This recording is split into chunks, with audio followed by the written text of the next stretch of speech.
নেত্রীর নির্দেশে দেশের শহীদদের শ্রদ্ধানুষ্ঠান ব্লকে ব্লকে মহিষাদল এবং হলদিয়ায় পালিত হলো শ্রদ্ধা জ্ঞাপন অনুষ্ঠান। সেনাদের পাশাপাশি বিভিন্ন স্তরের মানুষকে এই দিন সম্মান জানানো হয়। উপস্থিত মহিষাদল বিধানসভার বিধায়ক সহ অন্যান্য কর্মী সমর্থকরা। ভারত পাকিস্তান যুদ্ধে বহু জওয়ান শহীদ হয়েছেন, তাঁদের প্রতি শ্রদ্ধা নিবেদনের নির্দেশ দিয়েছিলেন তৃণমূল কংগ্রেসের নেত্রী তথা রাজ্যের মুখ্যমন্ত্রী মমতা বন্দ্যোপাধ্যায়। নেত্রীর সেই নির্দেশ মেনেই রাজ্যের বিভিন্ন জেলার পাশাপাশি রবিবার পূর্ব মেদিনীপুর জেলার মহিষাদল ও হলদিয়ায় পালিত হয় শ্রদ্ধা জ্ঞাপন অনুষ্ঠান। মহিষাদল ব্লক তৃণমূল কংগ্রেসের উদ্যোগে মিছিলের পাশাপাশি সভার আয়োজন করা হয়। মহিষাদল শহর পরিক্রমা করে মহিষাদলের রথতলায় শ্রদ্ধা জ্ঞাপন সভার আয়োজন করা হয়।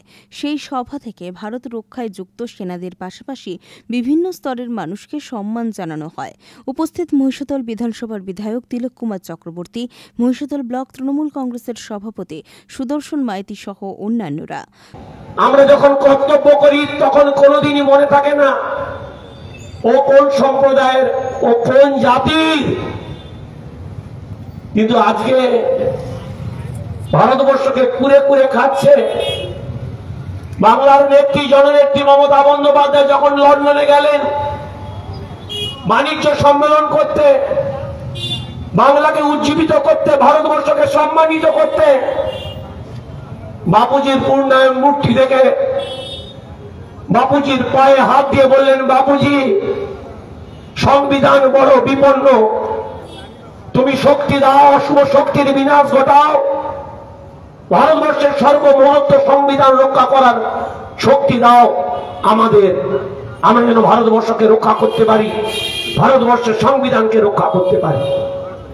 কত মানুষের আত্মবলিদান আমরা বলি না?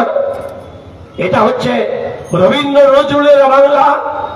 ভুলে গিয়ে মাঝে মাঝে রবীন্দ্রকে নিয়ে মাথায় তুলে নাচি, নজরুলকে যেন তলার দিকে ফেলিয়ে রাখি।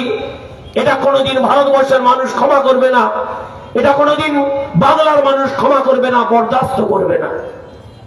তাই বাংলার নেত্রী জননেত্রী মমতা বন্দ্যোপাধ্যায় আজকে সেনাদের সম্মান জানাতে, যারা আজকের এই আন্দোলন করতে গিয়ে প্রাণ বলি দিয়েছে তাদের প্রতি বিনম্র শ্রদ্ধা জানাতে আজকের এই কর্মসূচি।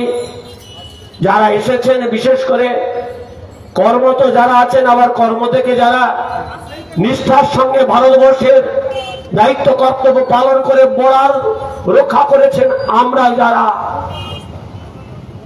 থানার দায়িত্বে থাকে, থানার এরিয়ার লোকদেরকে সুরক্ষিত রাখতে আর ভারতবর্ষকে সুরক্ষিত রাখার জন্য যারা দায়িত্ব কর্তব্য পালন করে, আমরা নির্বিঘ্নে দিন কাটাই, নির্বিঘ্নে ঘরে ঘুমাই, নির্বিঘ্নে সামাজিক জীবনযাত্রা পালন করে, তাদেরকে আমরা সম্মানিত জানাতে পেরে আমরা খুশি, আমরা আনন্দিত, আমরা উল্লসিত। তারা যে আমাদের এই আমন্ত্রণে এসেছেন, আমাদের সম্বর্ধনা গ্রহণ করেছেন, আমরা খুশি। আগামী দিনেও যাতে আমরা সকলে সম্পদকে রক্ষা করতে পারি, ভারতবর্ষের সার্বভৌমত্বকে রক্ষা করতে পারি, তার দায়িত্ব কর্তব্য পালন করতে হবে। মহিষাদলের পাশাপাশি হলদিয়া সহ তৃণমূল কংগ্রেসের উদ্যোগে মঞ্জুশ্রীতে মিছিলের পাশাপাশি শহীদ বেদিতে পুষ্পার্ঘ্য নিবেদন করা হয়। উপস্থিত তমলুক সহ তৃণমূল কংগ্রেসের সভাপতি মিলন মণ্ডল, তৃণমূল নেতা আজিজুল রহমান সহ অন্যান্যরা। রঞ্জন মাইতির রিপোর্ট, খবর বিসিবিএস।